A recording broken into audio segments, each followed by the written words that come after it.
Salut à tous, on se retrouve dans cette dernière vidéo du niveau 1, le boss final. Dans cette vidéo, on va tester nos connaissances sur le niveau 1, donc à travers un quiz de 10 questions. Et si vous arrivez à répondre à toutes ces 10 questions, vous allez pouvoir affronter le boss final, sinon c'est pas la peine, vous n'allez pas y arriver. Et il s'agit donc d'une énigme qu'il faudra résoudre à la fin. Alors, comment ça va se passer dans cette vidéo? Il va y avoir 10 questions d'abord sur les choses qu'on a vues au niveau 1.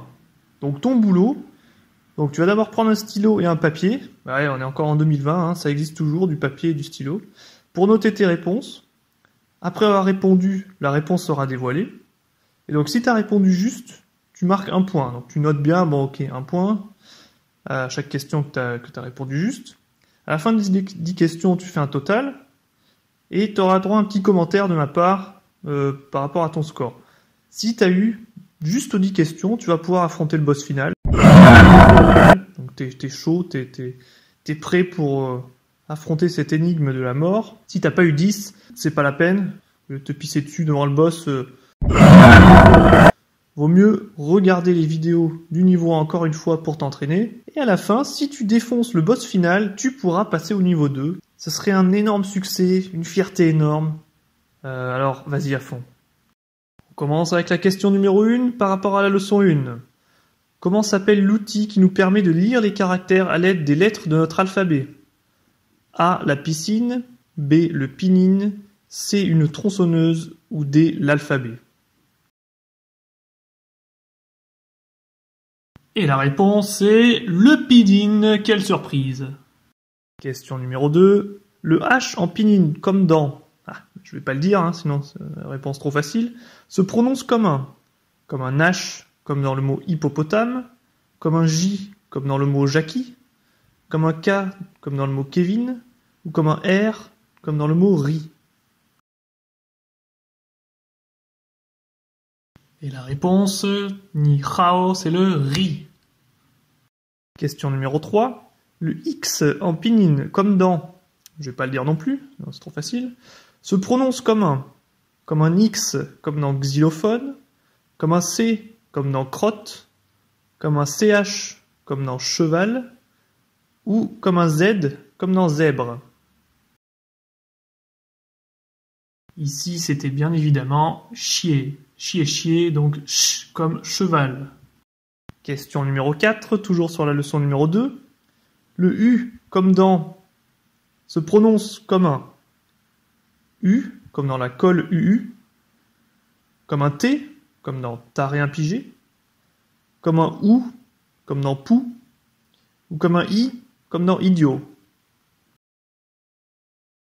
Donc la réponse, bou. Donc c'est la réponse C, ou comme pou.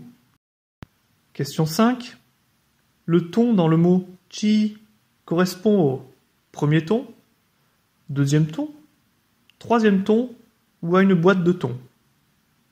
La réponse ici, c'était la réponse D, une boîte de thon. Eh non, je déconne. Il s'agit de la réponse A, premier ton. Question numéro 6. Qu'est-ce qui correspond à 34? Se, che, san, che, se, san, se, san. La question 6, la réponse, c'est B, san, che, se. Question numéro 7. Qu'est-ce qui correspond à 859? Alors, choix numéro 1. Pa, pai, ou, che, tio. Ou alors, wo, ai, mi. Ou alors, chi, pai, tio, che, wu. Ou alors, pa, wan, wu, che, tio. Pour la question 7, c'est la réponse A. J'ai la flemme de le lire, donc je dirai simplement que c'est la réponse A. Question numéro 8, à propos de la leçon 5. Qu'est-ce qui correspond à 8 ans plus tôt? Ba nien hou, ba nien chien, ou alors ba nien ago. Ici, c'est la réponse C. Ba nien chien. Question numéro 9, à propos de la leçon 6. Comment choper?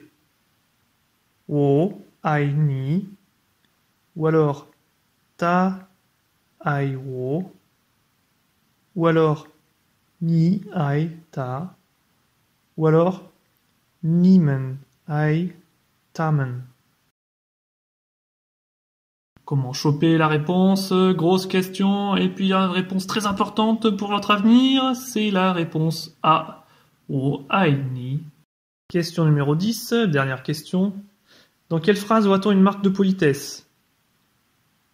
Ni men shi sha, ou alors ni hao, ou alors hao, ou alors nin hao. Et la question 10, attention, suspense énorme, c'est la réponse D. Nin hao.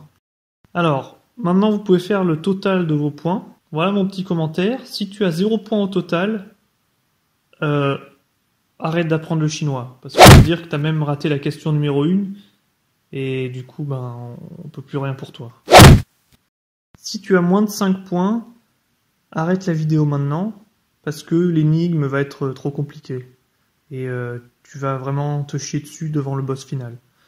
Donc je te conseille de t'entraîner dans les leçons des vidéos précédentes, et puis après tu pourras attaquer le boss final plus sereinement plus tard.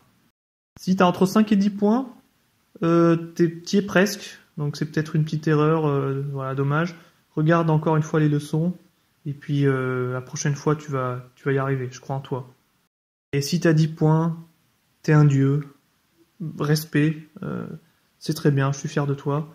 Donc, viens affronter le boss si t'es courageux. Alors, nous voici avec le boss final. Donc, c'est une énigme. Comment ça va se passer? Le but, c'est de découvrir une phrase en chinois. Donc ici, t'as 4 caractères à découvrir. Et puis, on va voir ça ensemble. Alors, on va commencer à essayer de trouver le premier caractère. Voici les indices. Je me prononce comme un ch au début. J'ai envie d'aller aux toilettes pour une grosse livraison. Et je suis poli. Réfléchis un petit peu. Si tu as trouvé le premier caractère, marque-le sur ton papier. Et puis quand je dis marque-le, bien sûr en pinyin, parce que comme moi, tu ne sais pas écrire des caractères en chinois. On passe aux indices du caractère numéro 2.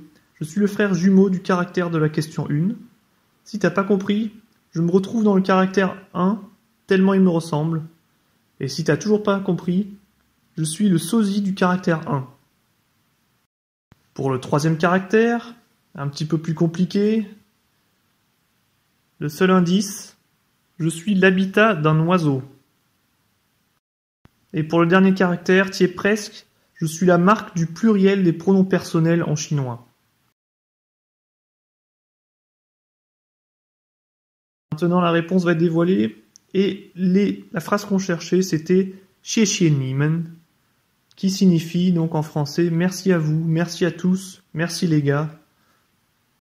Voilà, donc vous avez défoncé le boss final, respect, bravo à vous. J'espère que cette vidéo vous a plu. Donc n'hésitez pas à laisser des commentaires pour me dire si ce format est intéressant ou voilà, si vous avez des suggestions. En tout cas, à la fin de chaque niveau, c'est l'idée de faire une espèce de test de connaissances de façon un peu ludique. Donc voilà. Alors maintenant, on connaît 42 caractères à la fin de ce niveau 1, toujours. Donc on est confiant, on a battu Le premier boss final, waouh. Génial. Et puis on passe au niveau 2. Donc je vous retrouve bientôt dans le niveau 2. Allez, salut! Et n'hésitez pas à vous abonner, ça m'encouragera.